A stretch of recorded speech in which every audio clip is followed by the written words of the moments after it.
तक डूब रास्ता में चले ना जितना कहें दोगला कहें कि नहीं कहे ना कि नहीं कहे ना।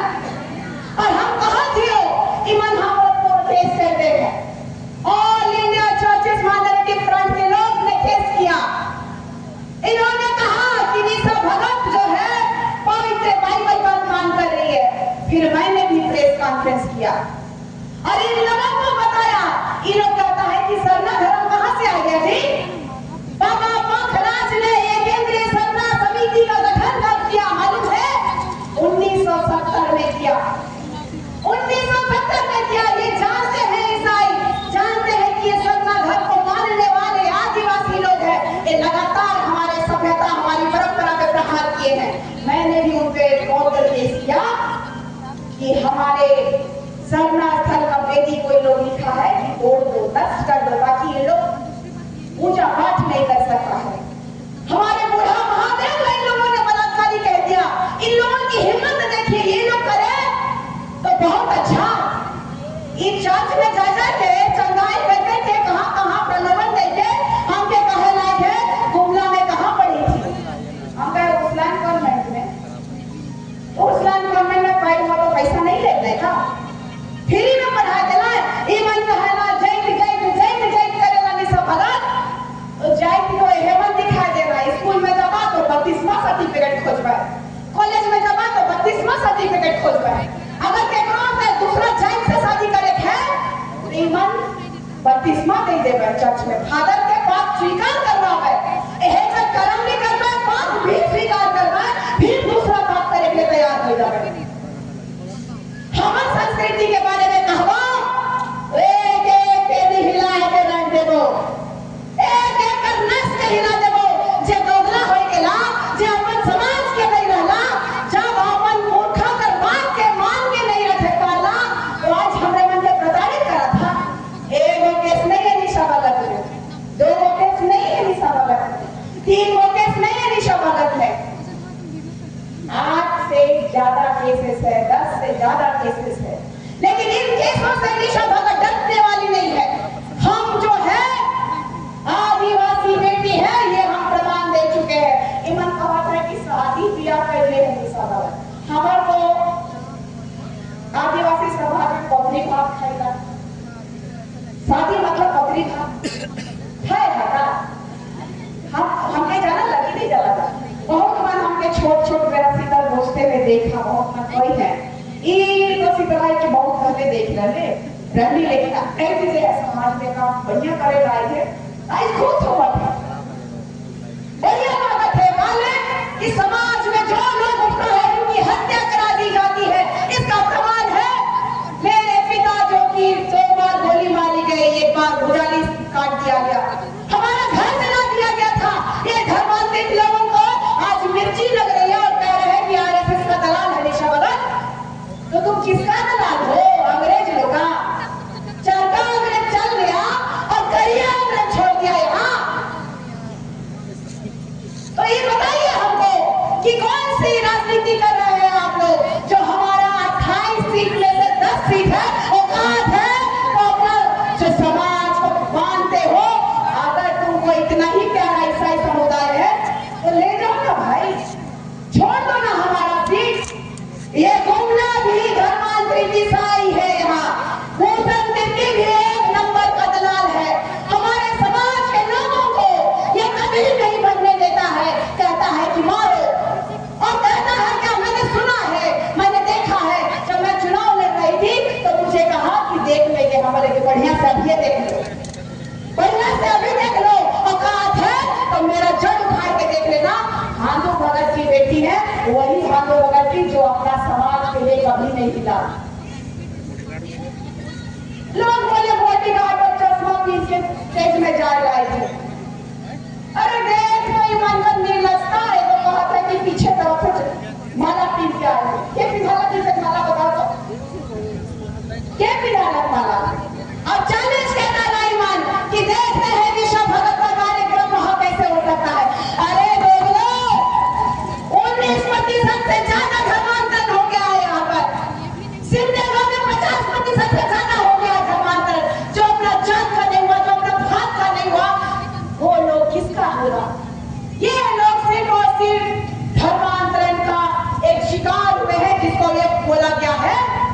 जाती है तब तक आरक्षण मिलेगा, लेकिन इसका विरोध करना होगा। जिस तरीके से एससी समुदाय के लोगों के लिए बाबा भीमराव अम्बेडकर साहब ने अभी बताई, बहन ने बताया, 341 अनुच्छेद में उन्होंने स्पष्ट क्लियर किया है कि अगर धर्मांतरित करोगे, ईसाई बनोगे या मुसलमान बनोगे तो आरक्षण समाप्त। ये हमारे साथ भेदभाव क्यों किया गया, जबकि इतिहास के पन्नों पे बहुत ही प्रखरता से लिखा गया है कि इस देश ही नहीं पूरे वर्ल्ड विश्व में सबसे प्रथम स्थान आता है तो आदिवासियों का आता है। इस भारत देश में अगर आदिवासी समुदाय नहीं रहा तो ये भारत देश भी संस्कृतियों का देश नहीं कहलाएगा। ये समझना होगा कि जब 700 से भी ज्यादा आदिवासी लोगों की जनजातियां हैं तो आदिवासियों को दरकिनार क्यों किया जा रहा है। लोग आज पूछ रहे हैं, जरा पूछ ले कितना पढ़ा लिखा है इस सवाल। अरे जरा से बढ़िए पढ़ लिखो, जे हमने कहा था दूसरी नहीं श्रीमती भी संभव पीएचडी करोगे, पीएचडी जाने से करते हैं वो नहीं जानते। हमारे लोग आज इतने दूर है कि उनको पीएचडी भी नहीं पता। आज हमारे लोग, मैं कह रही हूँ कि आज अंतिम पायदान में क्यों है। स्वास्थ्य व्यवस्था दीजिए, चिकित्सा व्यवस्था दीजिए, हमें हमारे लिए रोड बनाइए, पुल बनाइए, पुलिया बनाइए, किसी से दीजिए। हमने यहाँ से पैदल यात्रा करके ये कहा था कि पेशा अधिनियम कानून 1996 लागू करो। इसका विरोधी कौन है, इसको समझना होगा। ये कुलमी समुदाय के लोग विरोधी है, ये धर्मांतरित ईसाई लोग विरोधी है। हमने इनको भाई भाई कहा। अभी आपने सुना 3 टांगर में 5000 की भीड़ में अगर प्रशासन नहीं होती तो मारकाट हो जाता। हम लोगों के महान पुजार वैदाओं के द्वारा वहां झंडा स्थापित करने के लिए वहां हमारे समुदाय के लोग गए थे। कभी इस गुड्डा में जब सरहुल मनाते हैं तो कभी किसी क्रिस्तान को पानी पिलाते देखे, माला पहनाते देखे हैं कि नहीं? सच बोलिएगा, सच बोलने का आपकी बेटी को बहुत गंदा आदत है और यह से पेट बात के लगा उलाऊ बनकर। कभी देखा कि सरहुल में पानी पिया है ना, लेकिन दूसरा जाइत में पानी पिया देगा, चना दे देगा, माला पिन्हा देगा, मान करे ना, भगवान माने ना, उमन जाने ना कि इस देश का मालिक ये लोग है, यहाँ का मालिक भी ये लोग है, उमन जाने ना, उमन भेदभाव नहीं करे ना। लेकिन हमारे आगे मन धूप हुआ साफ करके कभी कभी हम के काटे ना, कभी दूसरा मन के काट चले ना। तो ऐसे लोग हुआ साफ से सावधान रहे कर दरकार। औकात है तो ये जो कहते हैं ना धर्मांतरित ईसाइयों की शिक्षा हमारी देन है, शिक्षा हमारी देन है, औकात है तो हमारा सीट छोड़ के दिखा दो, भूषण के लिए रिजाइन दे दे। मान जाओगे कि ये धर्मांतरित ईसाई जो है आदिवासी अस्मिता के साथ खिलवाड़ करने के लिए तैयार नहीं, लगातार खिलवाड़ कर रहे हैं। और आज मैं एक बात कहना चाहती हूँ आप लोगों को कि हमारे पंकराज बाबा कार्तिक उरांव जी का जो विचार रहा है उसको आप लोगों को भी लेके चलना पड़ेगा। कितने लोग लेके चलेंगे आप उठाइए। बाबा कार्तिक उरांव जी को कौन कौन अपने हृदय में उनके विचारों को लेके चलेंगे? पंकराज बाबा कार्तिक उरांव अमर रहे, पंकराज बाबा कार्तिक उरांव अमर रहे। आदिवासी अस्मिता की रक्षा के बिना इस लोकतंत्र में सब कुछ अधूरा है, ये बात समझना होगा। और उनको भी कहना चाहती हूँ जिन लोगों ने चेहरा चमकाने का नाम लिया था कि चश्मा और फूल पहन के चेहरा चमकाती है, तो उनको भी पूछिए नेता लोग को घर घुसने से पहले कि कहा है तुम लोग पेशा अधिनियम कानून लागू नहीं करवाया, CAT का उल्लंघन क्यों हो रहा है लगातार। और जो लोग कहते हैं ना भूमि अधिग्रहण समता बिल जजमेंट की बात करते हैं, तो हम लोग कहाँ किस दिशा में जा रहे हैं? और गाँव को तो सोचना होगा, रोहतासगढ़ से इधर आए और आगे कहाँ जाएंगे, कहाँ जाएंगे?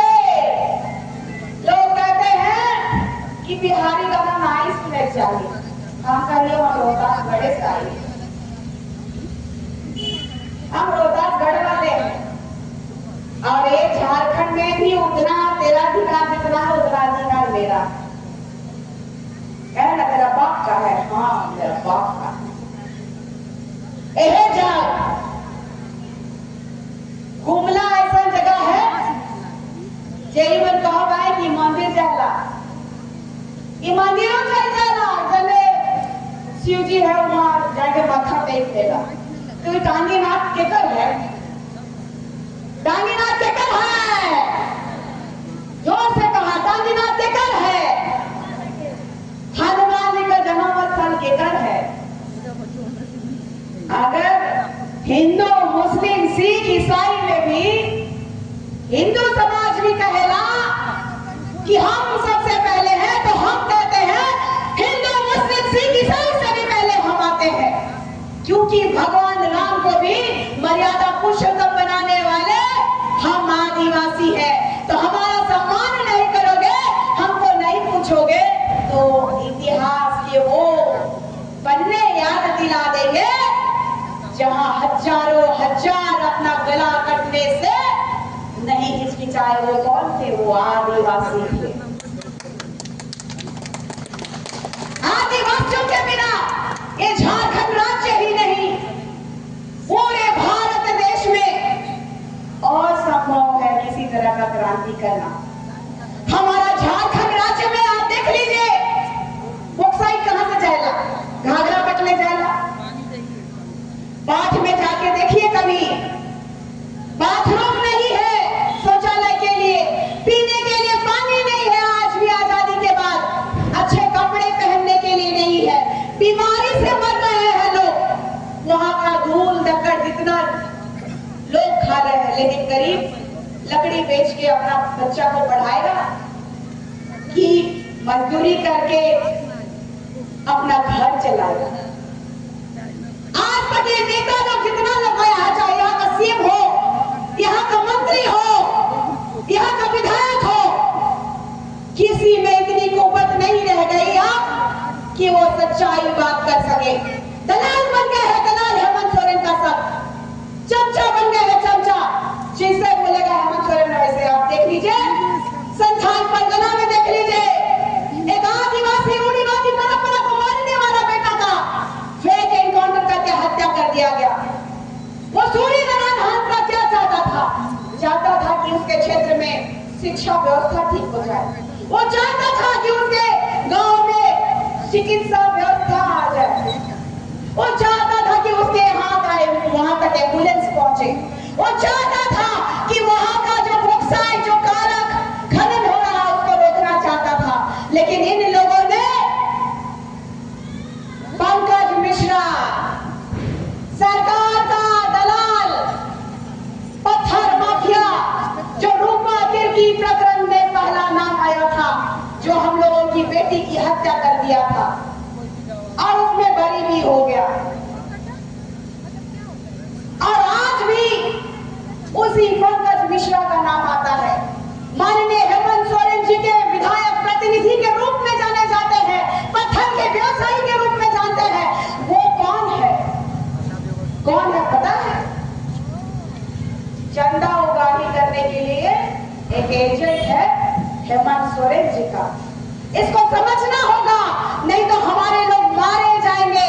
कभी इन लोगों ने रिकॉर्ड किया है कि फर्जी एनकाउंटर, चाहे एनकाउंटर चलो मान लिया कि एनकाउंटर किया, कभी दिखाओ प्रशासन कितना हथियार तुमने अपने पास रखा है, उससे पता चल जाएगा कि आजकल आपने कितना एनकाउंटर फेक किया है। अब पता चलेगा, क्योंकि हमारा गुमला जिला, मैं बताना चाहती हूँ, जो लोग कहते हैं ना, आज कल मैंने रात में अपना स्कैनर डाला तो बोले कि आरएसएस की दलाल हो, पैसा तो पहुंच ही रहा होगा, तो ये पैसा का क्या दरकार है? ऐसे बोला। मैं यहाँ पे कंस्ट्रक्शन का काम पता है क्यों करती थी? ठेकेदारी का काम, छोटा छोटा पुल बनाना, पुलिया बनाना, पीसीसी बनाना, और मैंने उसी काम को लिया जो बाढ़ ग्रसित था, जिसमें टेंडर नहीं डाला जा सकता था। ऐसे कई काम करके मैंने वहां के स्थानीय लोगों को रोजगार देने का काम किया और खुद को भी, अपने समाज को